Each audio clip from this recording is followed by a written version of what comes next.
Hello everyone, मेरा नाम रणबीर सिंह है। नेक्स्ट प्रॉब्लम है find the number of non zero integral solution of this equation. तो यहाँ पे लिखा हुआ है 1 माइनस आयोटा इसका modulus whole power x is equal to 2 to the power x। Modulus कैसे लेते हैं? मॉडुलस होता है रियल पार्ट का whole square plus imaginary part का होल स्क्वायर। तो -1 का होल स्क्वायर किया तो 1 आ गया। इसकी whole power x is equal to 2 to the power x।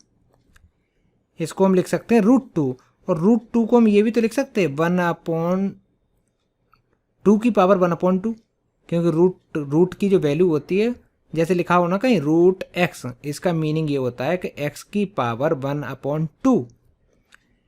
तो मेरा ये हो गया, इसकी होल पावर कितना है? x है, equal to 2 to the power x। अच्छा, पावर के ऊपर अगर पावर होती है तो क्या करती है? मल्टीप्लाई करती है। तो ये 1/2 इंटू एक्स हो जाएगा x/2 equal to 2 to the power x। अब दोनों का बेस सेम है तो पावर भी सेम होनी चाहिए। तो हम यहाँ से लिखेंगे x/2 इक्वल टू होना चाहिए मेरा x के। यहाँ से अगर सॉल्व करोगे तो ये आ जाएगा x इक्वल टू 2x, और अच्छे से सॉल्व करोगे तो 2x minus x equal to 0, यहाँ से x equal to 0।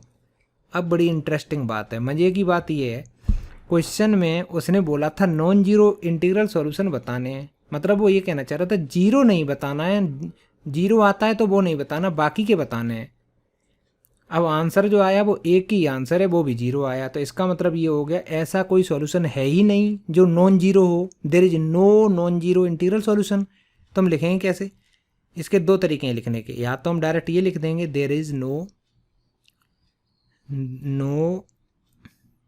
Non zero integral solution. एक तरीका तो ये आंसर देने का। दूसरा तरीका ये भी हो सकता है नॉन जीरो